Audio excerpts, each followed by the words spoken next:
provide you all some data after a full month in that How do you space. think it's going? I think it's going good. Alex reports that it's going well. They're accomplishing what they set out to process the actual paperwork and get cases and benefits authorized, so I think it's Any good. complaints or gripes or? Not that I'm aware of, but I think, Awesome. yeah, I think, I'm sure from the employees' side that they're very appreciative. And as far as the phone queues are concerned, Sure. I mean, we still have the wait time, so I'm not sure if the public understands the dynamics there because they're already kind of waiting in the queue a bit anyways, but we'll watch the numbers But for you sure. know, 4 hours is like 8 hours Yeah. without interruptions, Yeah. without phone calls. I Absolutely. mean, you can get so much more done. Yeah. Have They're you very heard grateful, the anything? team is grateful Have for Have it. you heard anything? I have not, so Oh, that's good. good news. Yeah. Neither of you have heard anything? No. Okay, good. Mm-mm. That's good news. But I'll get you some real concrete data here in the future. Okay. Nothing more to report in that area unless you had questions. In the workforce area, Ohio Means Jobs, page 4, we continue to serve around 200 youth in the CCMEP realm, 14 to 24-year-olds. And so that team is very busy. The case management team, we continue to not just provide support with work and training and tutoring, but again, we are seeing young people with housing insecurity, homelessness issues. Definitely transportation continues to be a barrier. So we're just kind of looking at how we can better support that team in the future with being able to support that population And I too. know you've looked at this in length, but, you know, I just happened the other day to take a tour of the courthouse lawn. And I had an opportunity to chat with a guy and a lady that you hear their story. And then I stand there and think, what the heck can we do? How can we help them? It's devastating. Mhm. And it might be the time that we need to all get together and have a little round table and say, you know, what can work and what can't work, what you've tried and it didn't work. Let's not invent the wheel, but let's try to do something because I just felt lost. Well, I think too, and not to make this political, but it can No. be, in the space of if we don't have the funding and the parameters to help these special populations, I think taking a lead locally and having this conversation and inviting our state, our representatives, with a new governor coming into fruition and those things, I think we should be lobbying and advocating for those that are falling through the cracks. I think we've done a good job, but there's always more to be done. It's not about money, it's about serving people and addressing the homelessness issue. And so I would love to have you all call together a meeting and talk about these issues. And I think it's it'll be good. important because Yeah. if you're talking to someone like that and you realize that they're a veteran, let's Yeah. say, veteran services has been outstanding. I agree. Of getting help and getting things taken care of, and they have a staff to do that. And they But- got the funding. Yes, That's the key. correct. Yeah. But when I was talking to these two people, it's like, get in the car and go home with me. What do you do? And I think it's about time in this county. We've had so much of it. Let's figure out what we're gonna do. Yeah, I received a call, Streetsboro Police linked a lady to me last week. And she and her adult children, one was 22, one was 29, and she was 59 and a half, were homeless in a hotel. And that particular day, she needed to get out with no place to go. She was too young by 6 months to get support through Adult Protective Services, which starts at 60. JFS found, and I don't want to say this, but a loophole in that one of her children were 22. They would meet the criteria of being in the CCMEP program. And we were able to get them temporary hotel housing for a week while we could try to get some service providers around them. But those are populations that there's not earmarked dollars for. There's not, you know, so we have those parameters, we can only Right. work within the confines, that I think it would be great to get together and talk about how do we address those gaps, right? And And you know, who really helps fill those gaps is Mark Frazone's group, you know. but even in that space, they had been through that system through Hess, and there was, all the shelters were full. Yeah, that's the So problem. that's the thing, that you're finding people that are sleeping they're outside, full. and yeah, I think with the economy as it is, I Mhm. think that's why we're seeing an increasing I agree. amount of this population. I agree. But as you said, as some of the funding's getting cut, our population's increasing Yeah. in this realm of homelessness. It is. And so, I know we've had meetings before. We have. When State Rep Gail Pavliga Uh-huh. held a meeting on housing and Transportation. and transportation and stuff. Unfortunately, you know, like you said, it's not just us local, we have to bring the folks from the state, and then we would invite, of course, like, Absolutely. from the federal level, Yeah. because it impacts everyone. And if you ever watch Amy Michaels on Facebook and stuff, she's always talking about these people that, you know, they have nothing, or they haven't eaten, and it's just really sad in America that we're to this point, but it's real. It is, and I'm gonna speak to it next, but I'm gonna tie it into what you said, like Benefit Bridge, phenomenal program. There's 2 pots of money. Non-TANF are for individuals that don't have minor children, and TANF for those that do. We are flush in money for TANF. We have the funds to help those with children. It's the population that doesn't Yes. have kids that we don't. Even if we could get attention of our legislators, flexible funding, that's a key. Allow us to meet the needs of the communities and not be boxed into just special pots of money. So I think if you would build it, we would come and at least bring great ideas to the table, and then we have to advocate, So it's right? kinda like a Buc-ee's. Yeah, Yeah, you Let's build do. it, they'll come. that's right. So, do you think we should do it now, or wait till the new Administration. administration comes in? I would suggest, because a lot of the associations are advocating, we wait till the new administration comes in and then Yeah. convene a meeting at Next that year. point. Yeah, Yeah. at least at the beginning. To see See who who we're the working administration with, is, and Yeah, A great idea. yeah. So good, thank you. we'll put that On your, for you. it- Yes, oh, okay, for we'll you do it to- together. She looked yeah. at you first. No, we'll do it. Yeah. We'll take, I'll prod this No, because we've board. had these things, and We you have. know, and we have these meetings and stuff, and, you know, it's nice when we see everyone come together, that they Mhm. network. And I really think that our nonprofits and our social service entities really do work together, because it's about people. It's Yeah. not about, oh, No. I wanna get this one because I Right. get reimbursed for this. It truly is. I feel that our social service agencies really do come together, and it's about people. Yeah, But I know it's very overwhelming now, and like you said, you're either boxed in and you're restricted on what funds can be used for. And I know I've had people over the years that call, and because they have no children, mhm, but they're the ones that fall through the crack. They're not old enough yet Mhm. to receive certain funding, but yet they don't have children Right, either. So right. what do we do with these folks? we're gonna meet after the first of the year. Yeah, cause what That's good. Sabrina brought up with the, meeting that we had, with transportation Yeah, and things with Gail. We did have one with housing though too. Yeah, but that came together real well. There was quite a few people there that they were really listening, and I don't know. I think it's time we step forward and do what we can do, and I know we're doing what we can do, but maybe we've gotta search for another.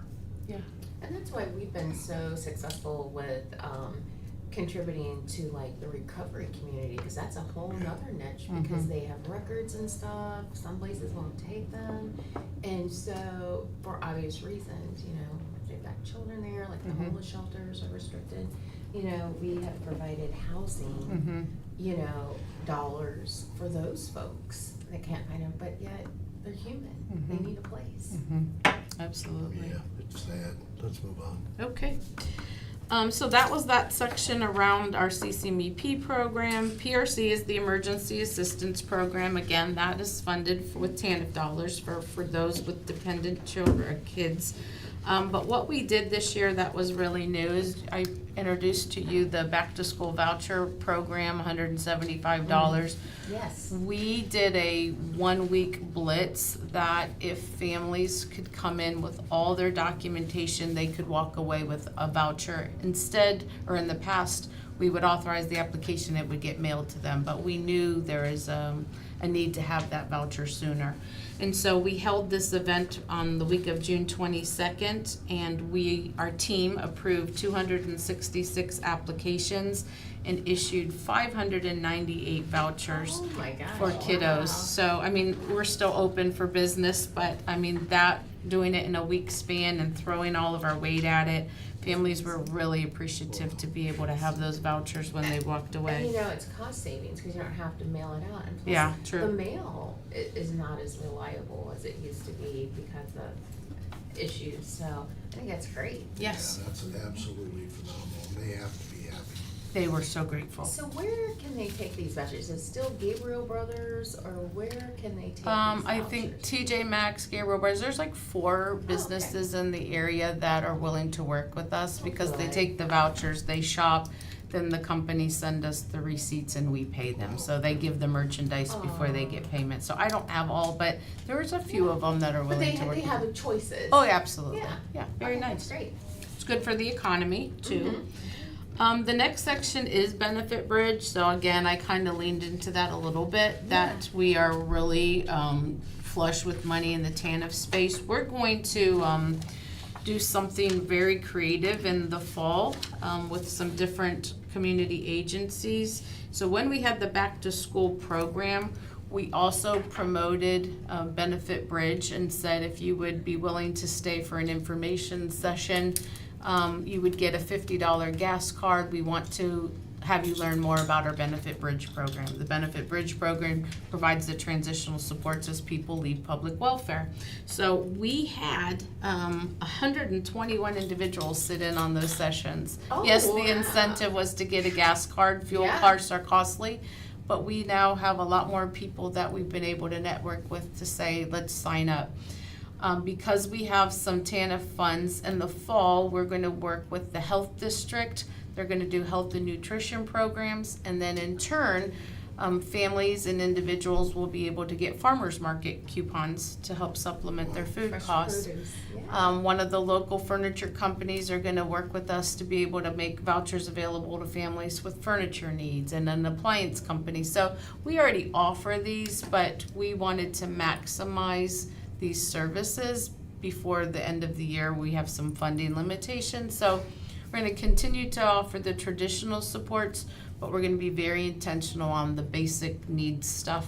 So we're excited. I'll bring more information to you once the sessions start and those things, but we're excited Yeah. to be able to do That's that. great. And so the flyer that you have is just an updated flyer. We have a video of one of our recipients starting to air in our lobbies. We're just gonna have some billboards. You might see some ads in our movie theaters. We really want people to maximize this benefit so we can give them the support they need as they transition off of public assistance. So then I offer to you a success story. One of our clients in Benefit Bridge, they were enrolled in December of '25. They have one minor child in her home. Her main goal at that time was to increase her education and pay down debt. Right now, she's currently employed by Akron Children's Hospital. She completed classes at the University of Akron to get her medical billing certification. She plans on continuing her education. She's very conservative as it relates to what she requests of us in the form of supportive services. We have to remind her that this program is really set up as a safety net for her as she transitions. So she's just received a few financial incentives for her benchmarks, but definitely a success story that she's off of public assistance at this point and gainfully employed. So good stuff. Outstanding. Yep.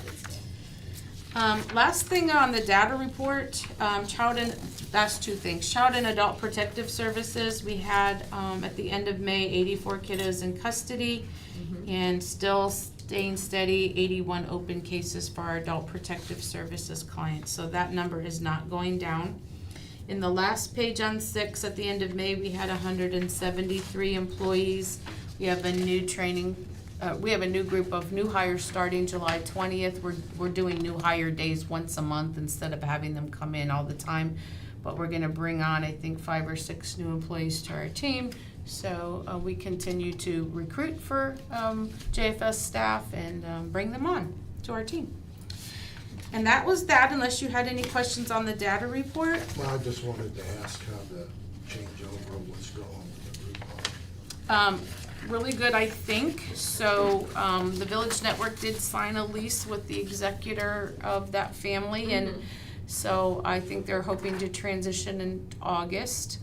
All of the staff have been made, jobs have been made available either through JFS, the interview process, or through the Village Network. One young lady is going to move over with the Village Network.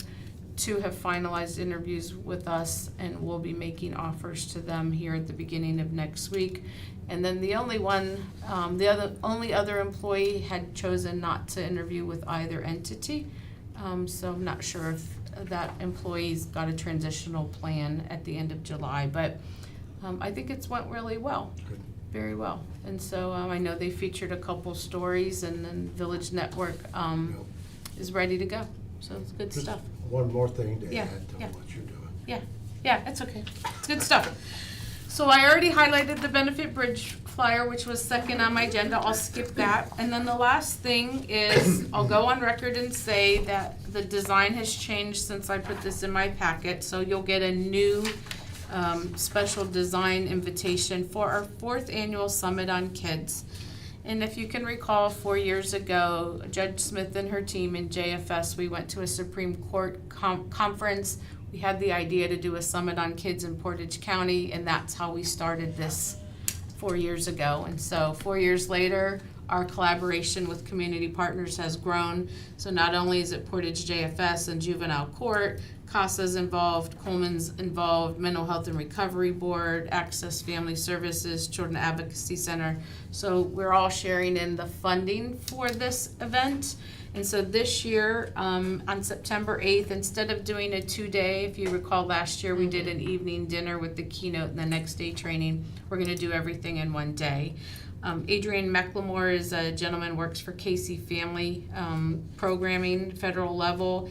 He also spoke at a Supreme Court conference. Not only is he immersed in the work of working with children and families, but he was a foster care youth at one time. So he's our keynote. And then we actually have, Village Network has a training institute. So one of our speakers or trainers in the afternoon is gonna be on trauma-informed care.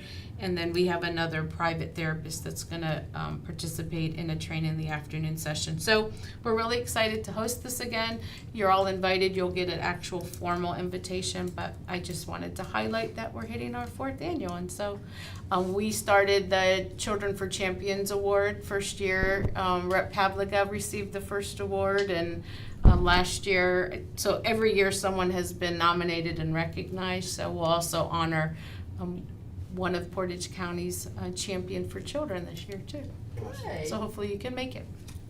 Yeah, I will put that down. And with that said, that's my agenda concluding. So Great, any great. questions, additional questions? Good stuff. I don't know. Okay. Well, thank you all, and have a wonderful 4th of July. Thank you, ma'am. You too, Kelly Jo. Thank you. All right, we got Jackie. Good morning.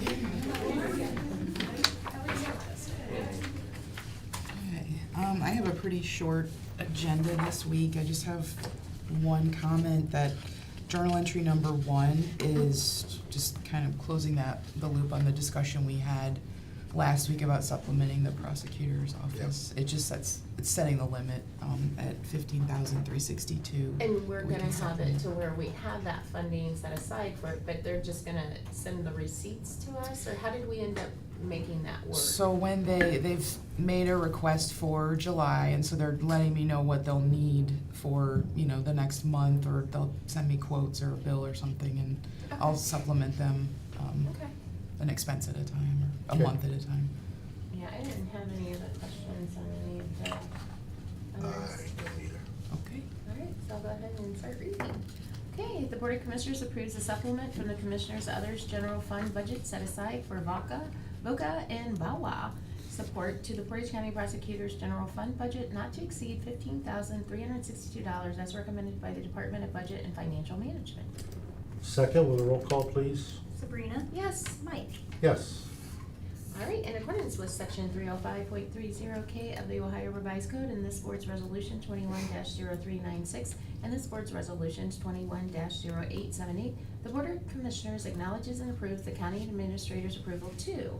I'll make a motion to direct the auditor's office to pay process the June 25th, 2026 bills, ACH payments, wires, journal vouchers, and then and nows as applicable, contingent upon the verification of the reports as presented by the county auditor and reviewed by the Department of Budget and Financial Management. Second, roll call. Sabrina? Yes. Mike? Yes. Okay, I'll make a motion to process the June 25th, 2026 budget amendments as reviewed and recommended by the Department of Budget and Financial Management. Second, roll call. Sabrina? Yes. Mike? Yes. Okay, I'll make a motion to transfer from Fund 0001 General Fund to Fund 1410 Public Assistance Fund. Second, roll call. Sabrina? Yes. Mike? Yes. I'll make a motion to transfer from Fund 1201 Motor Vehicle Gas Tax to Fund 4274 Mahoning Road Resurfacing. Second, roll call. Sabrina? Yes. Mike? Yes. I'll make a motion to create Fund 4276 Mogador Road Resurfacing in the Portage County Engineers Office. Second, roll call. Sabrina? Yes. Mike? Yes, thank you, ma'am. Thank you. Madam Prosecutor, I saw you hiding out there. I was gonna say, where's she Hello, at? everyone. Hello. Morning, ma'am. Good morning. How are you? Good. morning. Good morning. Good morning. Good morning. Thanks, are up. All right, we're here today to request continued funding for our VOCA grant. And we had one additional individual. I will say that last year alone, we had over 18,870 cases, just in common pleas, municipal court, and juvenile court. So that's a lot of victims that we're serving every day. 18,000? Yes, 870. Essentially, our office handles the majority of the court's caseload as it relates to those courts. In fact, our office sustains and supports 9 courts, 2 common pleas courts, 3 municipal courts, juvenile court, probate court, the 11th District Court of Appeals, and 2 Supreme Courts. So our staff is basically working multiple jobs, doing multiple duties, so we can all pull together and serve the county to the best of our ability. We believe that the court deserves their own victim advocates, and I would indicate that we have provided the commissioners, I believe, with 2 letters of support from Judge Patty Smith Would you like a copy? Thank Here's you. one from. And Judge Bowen. Thanks. Thank you. Thank you. Wait, here's you. So I'd like to open the floor a little bit to our Director of the Victim Services, Cassie Finnegan, who wishes to address you regarding the day-to-days of our victim advocates. Good morning. Hello, Kathy. Cassie. Cassie. Cassandra, if I'm in trouble. I heard that. Yes, yes. I was in the same boat. Thank you. I appreciate you allowing me to speak. This obviously is a very passionate topic for me. I've been here for over 23 years. I've been in the director position since 2015. And I will be very quick, but I just kind of want to explain to the board how the day-to-day processes work. We are actually located out of the courthouses, so we have advocates in the Ravenna Courthouse, an advocate at the Kent Courthouse, and an advocate at Juvenile Court. we have a lot of walk-ins from the communities, just asking questions, coming in, you know, for answers about court or what they should do, go to the police, things like that. So, on the surface, what do the advocates do? There are 2 sets of arraignments in the mornings. We have morning arraignments where they're summoned in. We also have arraignments in the afternoon where there's jail. That's every day of the week. We have an advocate, like the prosecutor had mentioned, in every courtroom currently, and that's very, very helpful, especially during arraignment times. Last week we had 10 arraignments, just victim cases, not including the non-victim cases. Holidays are worse. So as far as the morning arraignments go, we call the victims before and after. We have to get all their information from the reports. We call them before, kind of explain the process. We call them afterwards, let them know what the bond is, what the next steps look like, those kinds of things. Community resources, we give them all the time, obviously. We make JFS referrals if that's needed, counseling referrals, victims compensation. We have a program called VINE that notifies them if they're released from jail. All of those services. We explain the court process to them, what to expect. We go through their Marcy's Law rights with them. That was a law that was enacted and has put a lot of I don't want to say stress, but responsibility on the prosecutor's office to notify victims. Statutorily, we have to. We have an administrative assistant that does that. He sends over 2,200 notices a quarter. That's just the court hearing notices. We also have to notify victims of crime if people are released from prison. Their 80% marks, they're going to halfway houses. We notify them of all of the appeals that are filed, and during the different stages of those as well. That's his job. As far as the advocate's daily schedules, we do those on top of the arraignments. That's why I say it's very helpful during arraignments, because there's always a schedule in each courtroom, especially municipal court. So while one advocate's doing the arraignments and handling the victims that are there, we attend the arraignments with them. The other advocate can kind of cover. We have domestic violence cases. I mean, we handle everything from rapes of 9-day-old babies to thefts of cars. So we attend all hearings with victims. If they would like to, we speak on their behalf. If they would like to, we give their statements at arraignments for them if they would like. We're the liaison between them and the prosecutor. A lot of times they're intimidated. It's easier to speak with us. So we work with the prosecutors very closely in all of the courtrooms. The courts will text, call, require us to go in there for different reasons, pleas, sentencings, pretrials, just to make sure that we've complied with Marcy's Law and we've done everything that we've needed to do, where the victim stands. To prepare for the schedules, we have to call each victim, figure out restitution information, what they want to see happen, if they're attending, if they have any questions. It's a very long process, obviously. I would say that's on the surface. What you don't usually see from the outside is the time that we have to spend with each victim. Everyone's different, but a lot of times it includes crisis interventions for their safety. Locks, do they change the locks? Have they been to the hospital? Which hospital? We fill out the medical releases. We make sure that they're okay medically and physically and mentally. That obviously takes quite a while. We explain the process, help them understand. And then I think what probably nobody but our office sees is the emotional support. A lot of times we're the only support for the victims. Their family is not supportive sometimes. Sometimes it's a domestic violence cycle where their parents are like, just stay. Or against a family member. And that Exactly. really makes it. Which happens a lot.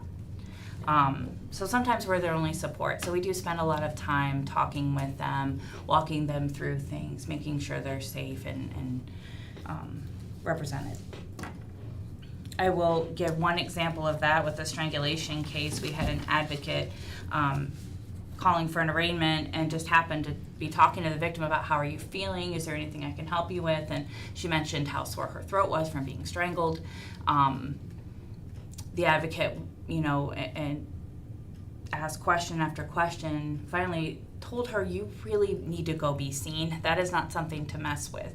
By the time this victim had gotten to the hospital, her throat was almost closed, and she wasn't able to breathe properly. So, I mean, without that support, I don't really want to think about what would happen. I would hope that she would have went, but we work very closely with UH as well, with the nurses there for their scene unit. As director, I am not technically in a courtroom. I have all the director responsibilities of supervising the staff members, making sure everything gets done. I handle all of the call-offs, all of the vacations. I cover the different courts. I cover our administrative assistants out this week, so I'm the one sending all the notices and doing all of that. I also advocate for all the sex offenses. This is a new thing that Ms. Lewandowski has started. Those are, without saying, our most serious cases, require the most amount of time. And with the amount of cases we have, it's just not possible to do correctly. So that's where I've stepped in now, and I handle all of the child rape cases, all the adult rape cases at juvenile court, at common pleas court, and municipal court. If we have them, they're less frequent. I am on call 24/7 to any officer or prosecutor that needs me. All victims of every single one of my cases have my cell phone number at all times. They're texting, calling me, most of the time for just reassurance, but they all have my cell number. Part of the director responsibilities of the grant, so looking for new grants. There are new grants that are coming out. What I'm finding is a lot of the issue is we're not a nonprofit. We are the prosecutor's office. So a lot of those aren't established for the prosecution of these cases, which is what we fall into. But I still look. I've signed up for multiple sites to be able to get the grants when they come out, when they're released. So I'm still trying to do all of that. Yeah, I know over the years, they have been reducing tremendously. Yes. Because we've had to let people go or not replace Yes. them. Yes. Yes. When I first became director, we were getting 300,000 to 400,000 more than we are now. Yeah, but hopefully that's looking up. They're putting things in place that hopefully in a few years that will be looking up. For the grant responsibilities, the monthly financial reports, all of the quarterly stats that I have to do to show them like what victims we're interacting with, what we're doing. We apply yearly for the grant. We have to correspond with the grant coordinator from the Attorney General's office. I have all the parole hearing responsibilities on top of that. So every parole hearing, which has been numerous in the last couple of years, so every parole hearing, I write a letter. I have to get the files. I have to read the files, go through, write the letter saying why we don't feel this person should be released on parole. If there is a full board hearing that's requested by our office or a victim on the case or a victim family member, I go to Columbus and attend that full board hearing with the prosecutor. I set up meetings between the state and the prosecutor for clemency hearings. The Noling case with the death penalty on the line, we have to have meetings for that, which I attend as well. Boards, different boards that I'm on. I'm on the multidisciplinary team for the county, which involves the Child Advocacy Center, and we get together monthly for that. The Child Fatality Board, the Human Trafficking Board that meets quarterly. I'm also the grand jury advocate, so I attend the grand jury meetings every Wednesday, speak with all of those victims after that to let them know whether the case is being presented, whether we're offering a different charge, things like that. I would say those are probably the things that on the surface that you see. Underneath, it's still the same thing. I'm still getting, we're still sometimes the only support that the people in Portage County have, unfortunately, when they're victims of crime, and navigating them through the system. We've tried doing that without having an advocate in each court. I tried taking on the juvenile court responsibilities on top of everything else, and that did not work out well. Things just get dropped, things get missed, and I would say that the victims in Portage County definitely weren't getting the services that they require. So now that we have Brittany at juvenile court, we have an advocate in each municipal court, we have an advocate in each common pleas court, and then my responsibilities, it seems to just now be leveling out to where I feel like everybody has the time to put in and do the job that we need to do.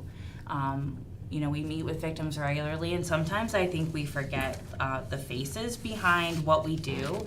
And as I was getting ready to come here today, this was in my mailbox, and I'm gonna not tear up, from a rape victim that we met with who was 9, and just left that in my mailbox. And I saw that this morning, and I'm like, okay, I have to bring and show, because that's really why we're here, and that's why we do what we do.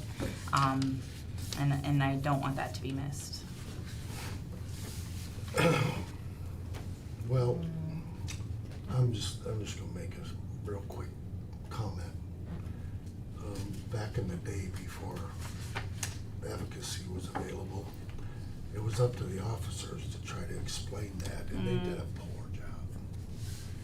Either they were worried about just one side of it and not worried about the victim side of it. And I've seen it many times. So I have to say, the change by having an advocate for a victim is second to none, and I will do everything I can to make things happen for you. Obviously, you know how crazy our budget situation is, but it's a needed process, and I can't thank you enough. And prosecutor, the cases and the cold cases you guys are dealing with, I mean, serious crimes that weren't prosecuted for whatever reason. You've stepped up, and you know, I love you. I appreciate what you do. And you as well, Cassie. I appreciate it, not Cassandra. I appreciate you all. Thank you. And everybody works for you. They're, like you said, they're kind of an unknown soldier, and they're doing great things, but they're just not really seen, and we appreciate them. I will say, in order to be fiscally attentive of the county's budget, there have been additional positions that I have not filled Right. in an effort to Sure. put the focus on the areas we feel is most needed. Good. I just want to thank Prosecutor Lewandowski and Cassie for coming in today. I think it's ever important for not only us, but for the public to hear exactly what, you know, the victim advocates actually are doing and where the gaps are. And if they didn't have the victims, like Mike said, you know, you relied on the officer, and maybe they weren't the most eloquent or passionate, you know, because they're thinking of 100 other things, or maybe they're thinking of one side over the other.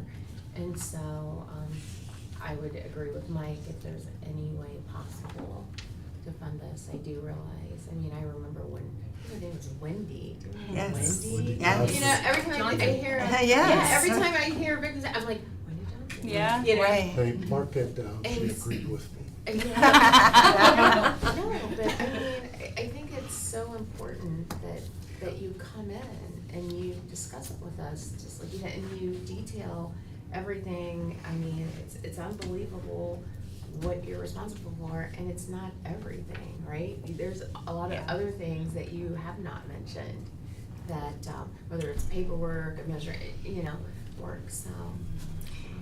One last thing I'd like to say is the prosecutor's office is not about the job or the salary. It's about the causes and the good that we're doing every day. Amen. And there's such an increase. I mean, we just had Kelly Jo in here, and we're talking about, you know, the 16 kids in Benton County. And, you know, I That's think, just deplorable, isn't it? yeah, and we haven't heard the best of it to see No. exactly, I mean, how does that happen? But it does. That's the reality. That's why it's like, check your neighbors, know your neighbors, and, you know, it's just really sad that that happens in this day and age.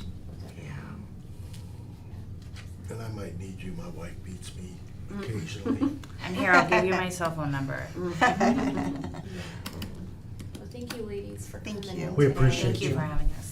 Very much. And For all you anything, do and reach out. for your years of service. Thank you. Yes. Thanks It's for what definitely you a do. pleasure. I wouldn't do And anything it's a else. tough job, so It is. I love it though. it's not one that, you clock out and you forget. No, no. But I'm Like okay you with said, that. 24/7. Yep. Thank you, Special ladies, person. Thank you. very Thank you. much. I appreciate that. Bye. Shannon, Hello. how are you? Hi, Shannon. I'm okay, how are you? Oh, my Any more goodness. half-back issues? Yes. Any more ACs down? Yes, I'm still waiting to hear about juvenile court. Well, we knew that as hot as it was, that something Oh, would happen. oh, you knew it. I mean, that's when it always happens. There's never a good time for the AC to go down, but No. really, No, there is it always not. happens in the hottest. Well, look at those people up to the north by the lake, they're out, Oh, I know. and they're gonna be out. They said that it was, last night was an electrical surge, so it blew a fuse. So they have a temporary Yes, one in. yes. They're supposed to get their new one in Monday, so Right. I know. 'Tis the season. Okay, so we have some project updates. Let's see, they are doing, Brian's gonna meet with the engineering firm on July 7th to do another walkthrough of the building so that they can continue to collect their data for the cost estimate for here. The backflow inspection for here for the repairs, it's done, and they're still gonna push off the parking lots because of the weather. It might rain. The heat is not good time. It's not a good a time to do anything right No. now. So I just said, just push it off. We still have plenty of summer left. So, and then if you go to page, I didn't skip anything, right? Page You know, I feel 3. bad for all the guys out there Outside. doing the paving. Yeah, we're- and just road work or even the flaggers. I mean, A lot of our maintenance guys, we told them not to do anything outside right now. We just said, don't do anything if you can prevent it real quick. So, Yeah. otherwise they do it really early in the morning. So. For the juvenile detention center, they currently, the electrical demo is done and the duct work is done. Now they're doing the piping, so we are moving along, believe it or not. And then at the Kent Courthouse, the repairs are complete for the backflow there, and the record center, the backflow, repairs are complete. And that's all I have right now. The air's holding up good in Kent. Yep, so far. Now we They got had the a little juvenile. hiccup there too, cause they had, it went offline, so then they have to bring it back online again. No. That's the technology side of things. And then I only have one resolution. I don't believe it. I know, and I don't know about that either, maybe in the same boat. Well, Sabrina's doing a phenomenal job of reading today, so job, we're gonna whip right through it. Okay, good. Hold on 1 minute. Oh, here we go. Sorry. Sabrina, can you move the microphone closer to you? Commissioner Crawford is listening in, and Oh, she said she cannot she can hear Shannon perfectly. Oh, everybody can hear but my it's a voice. little hard to hear you two, so if you could. I have the big move a mouth. little. Hi. Let's just see if this fixes it. Hi, Jill. She's still out of town with the death in her family. Yes, So yeah. if you could move it out a little bit closer to you. Sorry, thank you. What? With her voice, she's still gotta move it? That's what I'm like. Seriously? On Jill's end. We can have my. No. Okay. I was gonna say, I never touched this thing, so. All right, I'll make a motion. The Board of Commissioners authorizes the preparation of plan specifications and the estimate of costs for project number NB-021-160, Village of Manaway Sanitary Sewer Rehabilitation for the Village of Manaway Public Sanitary Sewer System and Portage County for the Portage County Water Resources Department. Second with a roll call, please. Sabrina, Yes, Mike. Yes. thank you, Shannon. Thank you all. Thank you, ma'am. No calls on other air conditions today. Right, Today. I'm checking out. Good news is we're all closed tomorrow and then the Oh, weekend. I know, hopefully. Sun goes down. Thank you. All right. All right, I'll go to miscellaneous. The Board of Commissioners agrees to sign the application and certificate for payment for the final payment of $42,463.33 for the 2024 Sewer Maintenance Program Franklin FR1 24-090, payment to Visa Sewer of Ohio LLC, as presented by the Water Resources Department. Additional supporting documents available upon request. Second, roll call? Sabrina, Yes. Mike. Yes.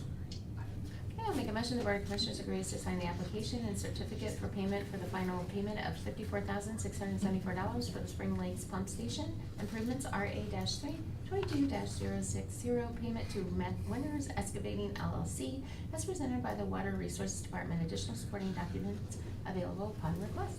Second, roll call. Sabrina? Yes. Mike? Yes. Okay, the Board of Commissioners acknowledge the June 29, 2026 correspondence from University Hospitals. Second, roll call. Sabrina? Yes. And Mike? Yes. The Board of Commissioners agrees to proceed with placing a renewal tax of 0.3 mil for the necessary requirements of the Mental Health and Recovery Board of Portage County for a 10-year period. Second, roll call. Sabrina? Yes. And Mike. Yes. Okay. Madam Clerk, do you have anything for the good of the order? No, sir, I do not. Madam Administrator? Nope. Commissioner Bennett? No. All right, then we will recess until 11 a.m.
Okay, welcome back from recess.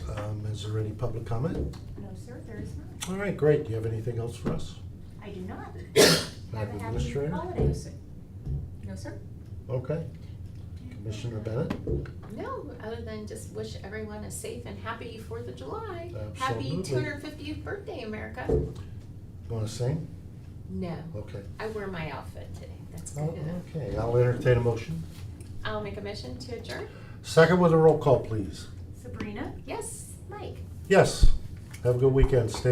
Stay cool. Yes.